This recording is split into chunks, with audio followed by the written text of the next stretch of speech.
এক টুকরো chicken, 1 cup সাবুদানা, সামান্য কিছু সবজি দিয়ে বানিয়ে নিলাম সবার পছন্দের খাবার। ছোট থেকে বড় সবাই খুব খুশি মনে খেয়ে নিবে, এতটা মজা হয়েছিল। আসসালামু আলাইকুম ভাই বোনেরা, কেমন আছেন? আশা করি যে যার অবস্থানে বসে ভিডিওটা দেখছেন সবাই অনেক বেশি ভালো আছেন।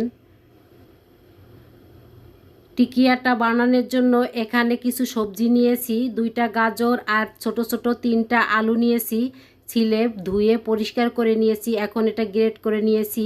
তাই গ্রেটটা কিন্তু আমি মোটা সাইড দিয়ে করে নিয়েছি। তাই এখানে 1 টুকরো চিকেন সিদ্ধ করে নিয়েছি। এখন এটাকে আমি হাত দিয়ে একটু মোটা মোটা করে ছিঁড়ে নিব। এখানে মাংসর পরিবর্তে ডিম সিদ্ধ করে দিতে পারেন, অথবা ডিমটাকে তেলে ভেজে নরম করে সেটাও দিতে পারেন। সেভাবে দিলেও এই টিকিয়াটা খেতে বেশ মজা হবে। এই টিকিয়াতে আজকে আমি 2 রকমের সবজি ব্যবহার করলাম। এখানে অনেক রকমের সবজি দিয়ে এই টিকিয়াটা বানিয়ে নেওয়া যেতে পারে। তাই এখানে আমি 1 কাপ সাবুদানা নিয়েছি। সাবুদানাটাকে ধুয়ে নিব, শুধু পানি দিয়ে ভিজিয়ে রাখবো না। পানিটা সেকে সাবুদানাটাকে এক সাইড করে রেখে দিব। তা টিকিয়াটা বানানোর জন্য প্রথমে এখানে নিয়ে দিলাম আমি আলু গ্রেট করা, গাজর গ্রেট করা, আর নিয়ে নিলাম সিদ্ধ করা চিকেন, ঝুরা করে নিয়েছিলাম সেটা দিয়ে দিলাম সম্পূর্ণটা। আর যে সাবুদানাটাকে আমি ধুয়ে রেখেছিলাম সেটা দিয়ে দিলাম। এখন দিয়ে দিব আমি 1/2 কাপ পরিমাণ সুজি, আর দিয়ে দিব এখানে 1 কাপ পরিমাণ পেঁয়াজ কুচি, ধনিয়া পাতা কুচি, কাঁচামরিচ কুচি, স্বাদ মতন লবণ, 1.5 চামচ পরিমাণ দিয়ে দিব চিলি ফ্লেক্স। তাই এখানে আমি লাল মরিচের গুঁড়োর পরিবর্তে চিলি ফ্লেক্সটা ব্যবহার করেছি। আর দিয়ে দিলাম ধনিয়া জিরা গুঁড়ো 1 চামচ, আর গরম মশলা দিয়ে দিলাম 1/2 চামচ। আদা রসুন একসাথে বাটা ছিল, সেখান থেকে আমি 1.5 চামচ পরিমাণ দিয়ে দিলাম। এখন সব উপকরণগুলো আমি হাত দিয়ে ভালো করে মতে নিব। এই টিকিয়াটা বানানোর জন্য এখানে আলাদা করে কোনো পানি আমি ব্যবহার করি নাই, কারণ গাজর আর আলুতে পানি থাকে। তা হাত দিয়ে ভালো করে মতার পরে এইরকম নরম হয়ে গেছে, আর সব উপকরণগুলো কত সুন্দর করে মিশে গেছে। এখন আমি কাবাবের শেপ করে টিকিয়াগুলো বানিয়ে নিব।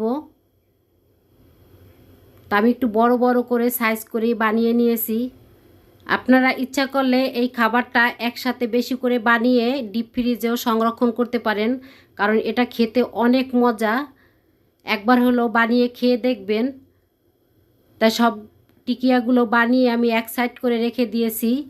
তা বড় একটা কড়াই নিয়েছি, দিয়ে দিলাম এখানে পর্যাপ্ত পরিমাণ সয়াবিন তেল। তেলটা যখন হালকা গরম হয়ে গেছে তখন আমি একটা একটা করে তেলে ছেড়ে দিব। তা ভিডিওর এই পর্যায়ে এসে যে সকল ভাই বোনেরা ধৈর্য সহকারে ভিডিওটা দেখছেন, প্লিজ একটা লাইক দিয়ে দিবেন। আশা করি আজকের রেসিপিটি আপনাদের কাছে অনেক বেশি ভালো লেগেছে। যদি ভালো লেগে থাকে তাহলে একটা লাইক দিতে ভুল করবেন না, অবশ্যই একটা লাইক দিয়ে দিবেন। তা চুলার আঁচটা মিডিয়াম রেখে এভাবে আমি উল্টাইয়া পাল্টাইয়া টিকিয়াগুলো ভেজে নিচ্ছি। টিকিয়ার ভিতর থেকে আলু আর গাজরটা জানি পুরোপুরি সিদ্ধ হয়ে যায়, সেজন্য মিডিয়াম আছে টিকিয়াগুলো ভেজে নিয়েছি। তা এখন ভাজা হয়ে গেছে, এখন আমি উঠায় নিচ্ছি তেলের থেকে। প্রথমবার ভাজার পরে আমার ছেলেমেয়েরা টিকিয়াগুলো নিয়ে খেয়ে ফেলেছে। 4টা ভেজেছি, 4টা নিয়ে খেয়ে ফেলেছে, বলে আম্মু অনেক মজা। তা এভাবে আপনারাও বাসায় বানিয়ে খেয়ে দেখবেন। সত্যি এই খাবারটা অনেক মজা, উপর থেকে অনেক ক্রিস্পি আর ভিতর থেকে অনেক নরম, খেতে কিন্তু দুর্দান্ত স্বাদ হয়েছিল।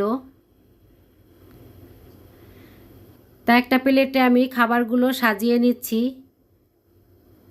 ভিডিওর এই পর্যায়ে এসে জানি না কে কে এখন পর্যন্ত ধৈর্য সহকারে ভিডিওটা দেখছেন। যদি একটা লাইক দিতে ভুলে যান, প্লিজ একটা লাইক দিয়ে দিবেন। আর এভাবে নিত্য নতুন রেসিপি দেখার জন্য আমার চ্যানেলটি সাবস্ক্রাইব করতে পারেন। আজকের মতন এই পর্যন্ত, আবার দেখা হবে নতুন একটা রেসিপিতে।